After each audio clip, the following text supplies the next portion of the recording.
शादी के नाम पर छुपा हुआ बलात्कार। ये सोसाइटी इतनी अंधी कैसे हो गई है? लोग बड़े आराम से कह देते हैं मैरिटल रेप जैसी कोई चीज़ नहीं होती है, शादी में सब जायज़ है। रियली? कब से शादी किसी के शरीर पर ऑनरशिप का लाइसेंस बन गई है? अगर कंसेंट नहीं है तो वो रेप ही है। सहमति नहीं का मतलब रेप होता है। नाम बदल लेने से सच नहीं बदलता।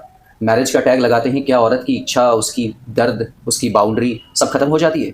ये कैसी सोच है यार?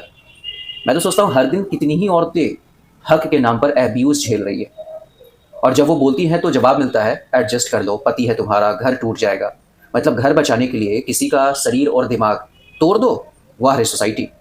जहाँ समझ और प्रेम नहीं होता वहाँ अधिकार का खेल शुरू होता है, और अधिकार जब हद पार करता है तो वायलेंस बन जाता है। शादी अगर प्यार है तो ज़बरदस्ती कैसी? और अगर ज़बरदस्ती है तो उसे प्यार कहना खुद को धोखा देना है। मैरिज अगर अवेयरनेस के बिना है तो वो बस एक सोशल कॉन्ट्रैक्ट है, कोई डिवाइन चीज़ नहीं है। और ऐसे कॉन्ट्रैक्ट में जो पावरफुल होता है ना, वही रूल करता है। हमारे यहाँ पावर अक्सर आदमी के पास यानी कि पुरुष के पास होती है, पैसा, समाज, सपोर्ट सिस्टम, और औरतों को डिपेंडेंट बना दिया जाता है। और ये बात भी सच है, चाहे कितनी भी कड़वी लगे। महिलाओं को भी ये समझना होगा कि डिपेंडेंसी लाइफ को हेल बना देती है।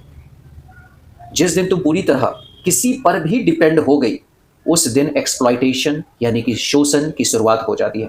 फिर जस्टिस के नाम पर सिर्फ लॉलीपॉप मिलता है, ले लो लॉलीपॉप, सब ठीक हो जाएगा, समय के साथ सब बदल जाएगा। चेंज तब आता है जब आप स्ट्रांग होते हो, इमोशनली, फाइनेंशियली, मेंटली। इंडिपेंडेंट होने का मतलब अकेला होना नहीं है कि आप अकेले हो जाओ। मतलब ये कि कोई आपको डराकर, दबाकर कंट्रोल ना कर सके। औरत को सिखाया जाता है सहना, चुप रहना, सेक्रीफाइस करना, लेकिन सवाल करना तो भाई बिल्कुल ही मना ही है। औरत के दर्द को एक्सप्रेस करना एक सामाजिक टैबू क्यों है? अगर पति भगवान नहीं है तो उसके हर काम को सही क्यों माना जाता है? याद रखिएगा इस बात को कि सम्मान भीख में नहीं मिलता, कैपेबिलिटी से आता है। हेल्दी रिलेशनशिप वही है ना जहां दोनों बराबर हों, ना कि एक मालिक और दूसरा मजबूर। लेकिन सोसाइटी के लिए ये एक वार्निंग है। शादी अगर सुरक्षा नहीं दे रही तो उसे ब्लाइंडली वर्शिप करने की जरूरत नहीं है। मत पूजो ऐसे शादी को। और औरत अगर चुप है तो ये मत समझे कि सब ठीक है। अक्सर चुप्पी जो होती है ना, वो डर से आती है, सहमति से नहीं आती।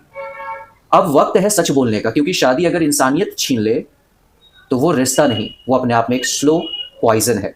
तो प्लीज़ अपने शादीशुदा जीवन को सुरक्षित रखने के लिए, सही बनाने के लिए बोलना शुरू करें, आवाज़ उठाएं और अपने अंदर ताकत पैदा करें। धन्यवाद।